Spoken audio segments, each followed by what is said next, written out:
오늘 말씀의 제목은 주님이 정해주신 방법대로입니다. 주님이 정해주신 방법대로. 따라해 볼까요? 시작. 주님이 정해주신 방법대로입니다. 웨스트민스터 신앙고백서 제29장 3절과 4절의 본문을 중심으로 해서 오늘 성찬에 대한 가르침을 계속해서 살펴보도록 할 것입니다. 성찬이 얼마나 중요한가? 외민에서 많은 지면을 할애해서 우리에게 이렇게 가르쳐주고 있는데요. 29장 3절 본문에 보시면 주보 뒷페이지에 나와 있죠. 주 예수께서는 이 의식을 행함에 있어서 그의 사역자들을 택정하시어 이 예식에 대한 자신의 말씀을 일반 회중에게 선포케 하시고 라고 나와 있습니다. 이 의식이라고 하는 것은 성찬 예식을 의미하는 것입니다. 성찬 예식을 집행하는 데 있어서 누가 그 성찬 예식을 집례하는 것이 옳으냐? 우리 성도님들 잘 알고 계시듯이 바로 하나님께서 택정하시어 세우신 누구? 사역자, 즉 교회 질서 안에서는 목사를 이야기하는 것입니다. 그래서 목사님을 통하여 그 성찬이 집례되어 회중들에게 베풀어지는 것이 합당하다라고 하는 것을 우리가 배우는 것입니다. 그러니까 성찬은 좋은 거니까 다른 사람들이 해도 돼. 혹은 성도들끼리 모여서 우리가 성찬을 함께 나누자. 어린이들끼리 함께 나누자라고 하는 것은 안 된다는 것입니다. 반드시 성찬은 누구를 통하여 집례되어야 되느냐? 바로 목사님을 통해서. 로나, 누구를 통해서? 목사님을 통해서 그 성찬이 집례가 되어야 된다라고 하는 것입니다. 그런데 오늘 본문에 보니까 중요한 게 나와 있어요. 바로 자신의 말씀을 일반 회중에게 선포하게 하시고. 성찬은요, 반드시 하나님의 말씀이 선포되는 이 설교와 함께 가는 것입니다. 그래서 설교와 성례, 설교와 성찬 이렇게 가는 것이지 오늘은 설교는 듣지 말고 성찬만 따로 해주세요. 이거는 절대로 불가능한 것이다. 그리고 뒤에 가면 나오지만 굉장히 중요한 것인데요. 말씀과 성찬이 같이 가는 거는 너무나 잘 알고 계시죠? 이로운 성도님도 잘 알고 있죠? 말씀과 성찬이 같이 가는 거예요. 그런데 더 나아가서는 말씀과 성찬, 그러니까 성례와 권징까지 함께 가야 됩니다. 그래서 말씀과 성례와 권징이 교회의 표지잖아요. 이것이 없으면 교회가 아니야 라고 얘기하잖아요. 그러므로 말씀과 성례와 또 권징까지 하나가 되어서 따로따로, 말씀 따로, 성례 따로, 권징 따로가 아니고 말씀과 성례와 권징이 하나가 되어서 우리에게 가르쳐지고 전해질 때에 마땅히 하나님의 바른 교리가 우리에게 선포된다라고 하는 것입니다. 회중에게 선포케 하시고 기도하게 하시며. 그러니까 오늘 나와 있는 이 요소들이 사실은 예배의 기본 요소들인 거예요. 어떻게 해요? 하나님의 말씀을 선포케 하는 거, 그리고 기도하게 하시는 거. 그 다음에 떡과 포도주를 축사하게 하시고 축사하여 그것들을 거룩하게 사용될 수 있도록 다른 일반 떡이나 포도주와 구별하게 하시고 떡을 들어 떼게 하시고 잔을 들게 하신 후에 떡과 잔을 수찬자들에게 나누어 주게 하셨다라고 하는 것입니다. 이것이 예배의 어떤 기본 요소들이 되는 것이죠. 그래서 사실은 주일 공예배가 드려질 때는 반드시 뭐가 있어야 된다? 하나님의 말씀과 성례가 있어야 된다. 성찬이 있어야 된다라고 하는 것입니다. 그런데 칼빈마저도 제네바시에서 그 어떤 의회 권력으로 인해서 매주 성찬을 할 수 없는 환경이었어요. 그러나 칼빈이 이렇게 얘기했습니다. 매주 할 수 없는 환경일지라도 가급적이면 자주 하는 것이 맞겠다. 그러면 결국 무슨 말이냐면 예배 가운데에는 늘 성찬이 함께 해야 되는 게 가장 이상적인 거라는 거예요. 그렇다고 해서 성찬을 매주 하지 못하는 교회를 보면서 우리가 비난할 필요까지는 없습니다. 그러나 예배의 본질이 무엇인가 라고 했을 때는 말씀과 성례 그리고 권징까지 함께 교회에서 집행될 때 하나님의 바른 교리의 가르침이 가장 분명하고 정확하게 우리에게 가르쳐질 수 있다라고 하는 것을 깨달아야 되는 것입니다. 맨 마지막 문장 보니까 그러나 그 예식이 거행되는 시간에 회중 가운데 참여하지 않는 자에게는 아무에게도 나누어 주지 못하게 하셨다. 당연한 것이죠. 회중 가운데 참여하지 못한 자에게 아이고 오늘 예배 못 오셨으니까 집에 가서 따로 제가 성찬 해드릴게요 라고 하는 것은 불가능한 것입니다. 잘 아시겠지만 성찬은 공적인 것입니다. 그래서 사적으로 이루어지는 성찬은 불가한 것입니다. 로마 카톨릭에서는 사적인 성찬을 드리죠. 그래서 사제들이 개인 성찬 패키지를 들고 다닐 때가 있습니다. 우리나라 한국교회에서도 그러한 일이 일어나는 경우가 있습니다. 특별히 세례 예식을 사적으로 주는 경우가 많이 있습니다. 예를 들면 병원에 가서 임종 직전의 성도에게 세례 예식을 베푸는 것이죠.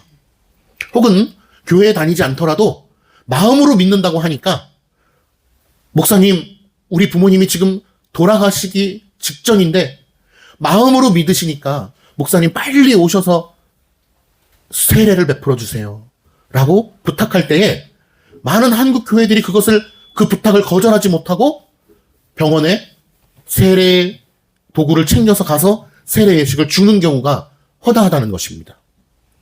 이것이 복음주의의 폐해예요. 은혜롭기만 하면 되지 않아? 아니, 하나님을 안 믿겠다고 하는 것이 아니고 믿겠다고 하는 것인데 그게 뭐가 중요해? 은혜롭게 해주면 되지 라고 생각하는 그 은혜주의인 거죠. 은혜주의인 거예요. 은혜주의. 은혜로만 되면 다 되는 거 아니겠어? 하나님께서 뭐라고 명령하셨던 간에 감동적이면 되잖아. 예수님만 믿으면 되는 거잖아 라고 하는 방식으로 사람들을 꿰는 것입니다. 그래서 오늘 우리 말씀의 제목에 뭐라고 제가 이야기하는 것입니까? 주님이 정해주신 방법대로 해야 된다는 거예요. 예배에 포함되는 많은 요소들, 하나님께서 우리에게 말씀하신 대로 하는 것입니다. 그러니까 우리 어린이들도 늘 머릿속에 어떤 관념이 있어야 되냐면 하나님께서 가르쳐 주신 대로 하겠습니다.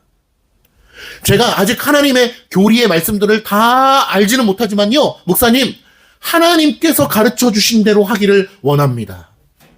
하나님께서 뭐라고 말씀하셨는지 가르쳐 주세요. 하나님께서 원하시는 것이 무엇인지 알기를 원하나이다 라고 하는 마음의 깊은 단계의 동기가 우리 안에 뿜어져 나와야 되는 것이죠. 이런 사람들의 특징은 자기가 알지 못하던 것이 있을지라도 그것은 하나님의 말씀에 의거하여 잘못된 부분이 있습니다 라고 하면은 어떤 마음이 드냐면 그래요? 제가 그동안 하나님의 말씀대로 살려고 노력했는데 틀린 부분이 있었다고요? 그러면 가르쳐 주세요. 어떤 것이 하나님의 말씀에 올바른 것입니까? 알기를 원합니다. 제가 그동안 몰라서 그런 부분이 있다면 하나님 정말 죄송합니다. 잘못했습니다. 제가 하나님께서 원하시는 것이 무엇인지를 분명하게 더욱더 깊이 깨닫고 하나님이 명령하신 대로 하기를 원합니다 라고 고백하는 게 마땅한 중생한 자의 모습인 것입니다. 하나님의 말씀의 안테나가 띠리띠리띠리 작동하는 자의 모습인 것입니다. 그러니 오늘 이 질문을 드릴 수밖에 없는 것입니다. 하나님의 말씀에 순종하십시오. 예. 복음주의에서는 어떻게 물어봅니까?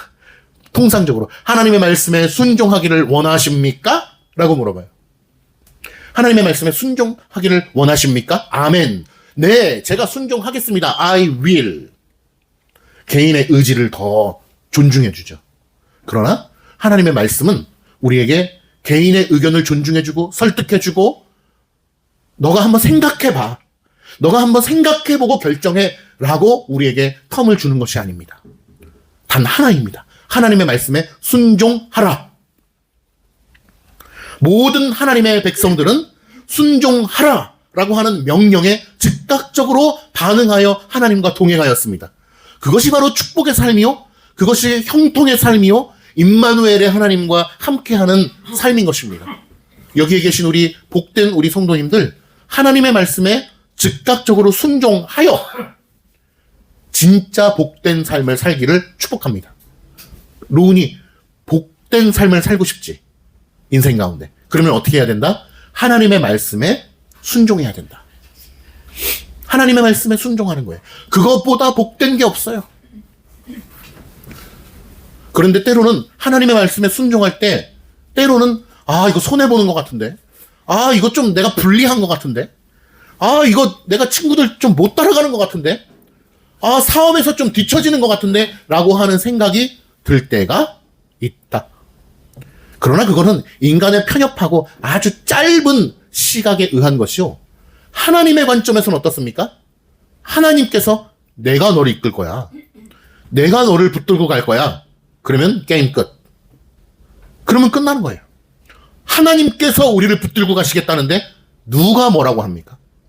하나님께서 나를 책임져 주시겠다라고 하는데 그 이 세상의 그 어떤 것이 나를 방해합니까? 그러므로 믿음이 아니고는 아버지를 기쁘시게 할 수 없다라고 하는 이 말씀을 잘 기억해야 됩니다. 믿음이 아니고는 하나님을 기쁘시게 할 수 없어요. 제가 고등학교 시절이었던 것 같아요. 중학교, 고등학교 시절이었던 것 같은데 부족했지만 그 시절에도 하나님의 은혜를 충만히 받고 하나님의 은혜대로 살기를 소망했어요. 그러면서 마음 가운데 어떤 마음이 깊숙이 들어왔냐면 하나님의 이 구원의 은혜를 너무나 감사한데, 너무나 기쁘고 감사한데 자연스럽게 어떤 생각이 들었냐면 어떻게 하면 하나님을 기쁘시게 할 수 있을 것인가 라는 생각을 하게 된 거예요. 이거는 너무나 감사한 거죠. 성령 하나님께서 부족하고 어리석은 저의 심령 가운데 어떤 생각을 불어넣어 주셨냐면 어떻게 하면 하나님을 기쁘시게 할 수 있을까? 라는 생각을 하게 된 거예요. 학생인데. 그러면서 말씀을 찾아보니까 아주 대표적인 말씀이 무엇입니까? 믿음이 아니고는 하나님을 기쁘시게 할 수 없다는 거예요. 자, 첫 번째, 우리 여기에 계신 우리 모든 분들 믿음으로 말미암아 하나님을 기쁘시게 하는 성도가 되기를 축복합니다. 믿음으로 말미암아. 믿음으로. 아, 제가 열심히 돈을 벌어서 헌금하면 하나님을 기쁘시게 할 수 있지 않을까요? 아니요. 내가 예배를 매일매일 드려서 한 일주일에 100번 예배를 드리면 하나님을 기쁘시게 할 수 있지 않을까요? 아니요. 하나님께서 우리에게 원하시는 것은 무엇이냐? 믿음이에요. 믿음. 여기서부터 우리의 고민이 출발돼야 돼요. 여러 고민들이 나와야 돼요. 나에게 믿음이 있나? 아무리 봐도 믿음이 없는 것 같은데. 그러면 무슨 믿음? 뭘 믿는 믿음이지? 믿음이라고 하는 게 도대체 뭘 믿는 믿음이지? 하나님께서 우리 자녀들을 건강하게 잘 키워주실 것에 대한 믿음? 아니요. 로운이가 영어를 더 잘하게 될 것이라고 하는 믿음? 아니요. 채은이가 더 축구를 잘하게 되고 건강하게 되고 이런 믿음? 아니요. 도대체 어떤 믿음을 우리에게 요구하시는 것이냐라고 하는 고민이 말씀 안에서 일어나야 되는 것입니다.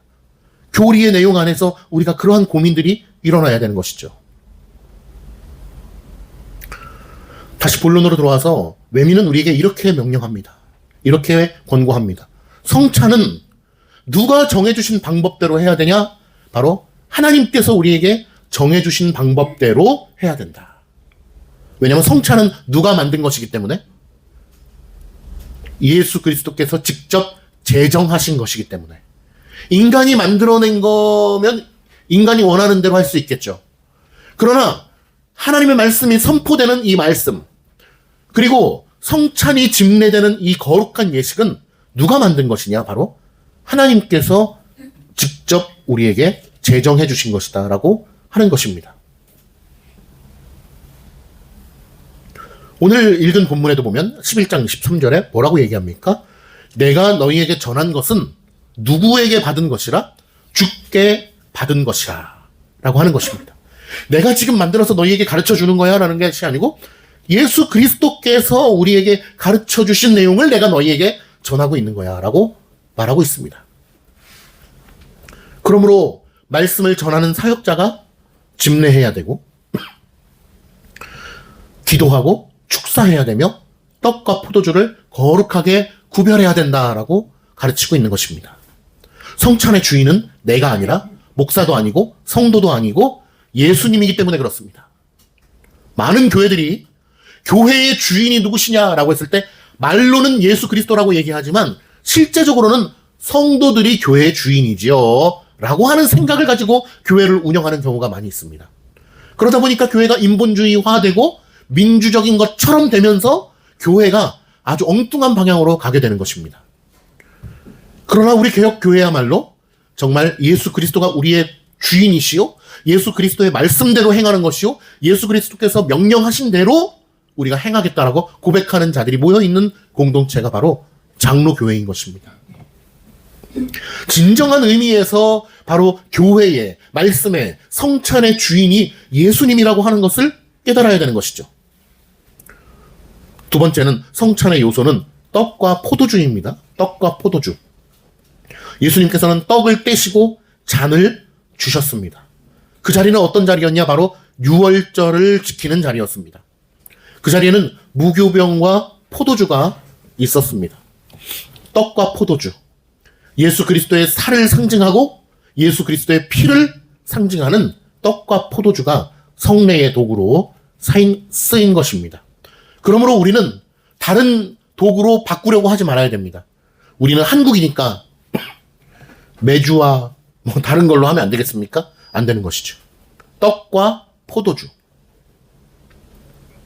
물론 무교병과 유교병의 차이가 있을 수 있습니다. 그러나 오늘 외면의 가르침에서는 반드시 무교병으로 해야 된다라고 이야기하진 않습니다. 왜냐하면 그것은 지역과 기후와 역사적, 기술적 차이가 있을 수 있기 때문에 그렇습니다. 그리고 예수 그리스도 당시에 포도주는 분명하게 발효된 포도주가 확실합니다.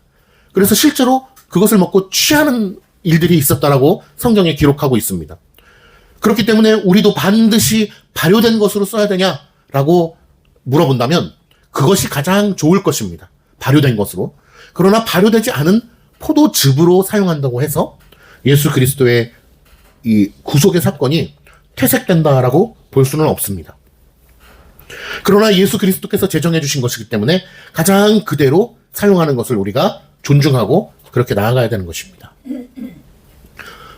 마지막으로 성찬은요, 함께 모인 교회가 나눈 것입니다. 예수 그리스도께서 숨어서 혼자 떡을 드시지 않았다는 것입니다. 제자들과 함께 나누셨습니다. 사도행전 2장 42절에 보면 예수 그리스도께서 제자들과 성도들과 함께 떡을 떼었다라고 말하고 있습니다. 그러므로 성찬은 무엇입니까? 예수 그리스도의 죽으심을 기억하는 시간입니다. 아, 예수 그리스도께서 맞아. 우리를 위하여 죽으셨지. 우리의 죄를 위하여, 나의 죄를 위하여 죽으셨지. 기억하는 거예요. 물어볼게요. 로운이의 죄를 위하여 누가 죽으셨습니까? 예수님이 죽으셨습니다. 채훈이의 죄를 위하여 누가 죽으셨습니까? 예수님이 죽으셨습니다. 그래서 우리의 죄가 없는 것처럼 여겨지는 거예요. 우리는 영원한 지옥에 떨어질 수밖에 없는 죄인인데 예수 그리스도께서 우리의 죄를 위하여 대신해서 죽으셨기 때문에 우리의 죄가 사해진 거예요. 없는 것처럼. 그거를 해주신 분이 누구냐? 바로 예수 그리스도야. 우리는 모두 다 죄인이라서 영원토록 지옥불에 떨어져야 되는데 예수 그리스도께서 하나님 아버지, 제가 대신 그 죄값을 받겠습니다. 형벌을 받겠습니다. 그리고 십자가에 매달려 죽으셔서 물과 피와 살이 찢기시고 그 죄값을 대신 받은 거야. 그게 바로 뭐라고 하냐면 대속이라고 하는 거예요. 따라해 볼게요. 대속. 대신 속하여 줬다. 속해 줬다라고 하는 것은 풀어줬다. 대신해서 죄값을 받으셨다라고 하는 거예요. 대속. 그런데 아까 채은이와 아빠를 예를 들어서 설명했지만 사실은 사람과 사람 사이에서는 그런 게 될까? 원칙적으로 안 돼요. 채은이가 죄를 지었으니까 아빠가 대신 감옥에 들어갈 테니까 채은이 좀 풀어주세요. 될까? 사실은 안 돼요. 내가 죄를 지었고 내가 영원히 지옥에 가야 되는데 예수 그리스도께서 나를 대신해서 죽어주셨다라고 하는 게 이게 가능한 일일까? 원래는 안 되는 거죠. 내가 지옥에 가야 되는 거예요. 그럼에도 불구하고 왜 이게 가능하냐? 하나님이기 때문에 가능한 거예요. 예수 그리스도께서는 하나님의 아드님이시자 동시에 하나님이시기 때문에 그게 가능한 거예요. 왜? 하나님의 공의의 이 약속의 말씀으로 말미암아 우리가 지옥에 가는 건데, 하나님이 말씀하셨고 하나님이 대신 그 죄의 값을 받으셨기 때문에 가능한 거예요. 그러니까 예수 그리스도의 십자가의 대속은 영 단번에 치르신 희생제사라고 하잖아요. 그게 왜 가능한 거냐? 예수님이기 때문에 가능한 거예요. 하나님이기 때문에. 아무리 제가 훌륭해도 제가 100명이 내가 가서 십자가에서 100번을 죽겠습니다. 100번도 부족해? 1000번을 죽을게요, 내가. 그래도 안 되는 거예요. 누구만 가능하냐? 바로 하나님만 가능하시다는 것입니다. 그러므로 성찬은 예수 그리스도의 희생을 기억하는 것이고, 또 이미 완성된 십자가를 기억하고 선포하는 예식이 되는 것입니다. 그리스도의 대속의 사건을 기억하고 감사하고 기념하고 부활하신 예수 그리스도를 찬송하는 완전한 예식이 되는 것이죠. 동시에 그러므로 성찬은 말씀과 성례와 권징이 함께 이 교회의 자리에서 일어나야 되는 것입니다. 말씀의 결론을 맺겠습니다. 성찬은 매우 단순해 보입니다. 떡 한 조각, 포도주 한 잔. 그러나 그 안에는 성경 전체에 하나님의 구속의 내용이 담겨 있는 것입니다. 그래서 바르고 깊고 방대한 이 구원에 대한 교리적 지식이 우리 안에 깊게 스며들어져 있지 않다면 이 성찬을 받는 것이 무의미하게 여겨질 수도 있다는 거예요. 하나님의 구원의 은혜와 그 광대하신 창조의 섭리와 예정과 이 섭리와 우리를 인도해 가시는 임마누엘의 하나님의 광대하신 그 사역을 알지 못하면 이 예배가 무의미한 것처럼 말이에요. 구속의 은혜와 구원의 은혜에 대한 방대한 하지만 심플한 교리를 우리가 10년 가운데 깨닫지 못한다면 예식을 받을 때마다 얼마나 의미가 없고 귀찮은 예식이 되겠습니까? 성례가 아니고 귀예가 되는 거죠. 귀찮은 예식. 아이러니에 빠지는 것이요, 가장 불행한 사람이 되는 것입니다. 그러니 바른 하나님의 말씀을 깨닫지 못하고 신앙생활을 하는 사람처럼 불행한 사람이 없는 거예요. 아무런 의미 없는 종교생활을 하고 있는 것이기 때문에 그래요. 그러니 우리 여기에 계신 이로운, 이채훈 성도님 더불어서 우리 모두가 다 마음 가운데 어떤 갈망이 있어야 되냐? 주여, 하나님을 아는 참된 지식에 더욱더 이르고 바른 교리를 더욱 깊이 깨닫고 말씀을 더욱 깊이 깨닫는 제가 될 수 있도록 주여 도와주세요 라고 기도해야 돼요. 그러지 않고서는 예배도 의미가 없어요. 건축도 의미가 없어요. 성찬도 의미가 없어요. 찬송도 의미가 없어요. 왜 오는지 모르겠어요, 교회. 왜 믿는지 몰라요. 그러한 아이러니에 빠지면 아주 불행한 사람이 되는 거예요. 오늘 성찬을 통해서 예수 그리스도께서 나를 위하여 죽으셨구나. 다 이해가 안 될지라도, 예수 그리스도께서 나를 위하여, 나의 죄를 위하여 죽으셨구나. 성찬이라고 하는 것은 떡과 포도주고, 그 떡과 포도주를 참여함으로 말미암아 예수 그리스도께서 나를 위하여 죽으셨다라는 사실을 다시 한번 기억하고 감사하고 기념하는 것이구나 라는 것을 깨닫는 우리 모두가 되기를 축원합니다.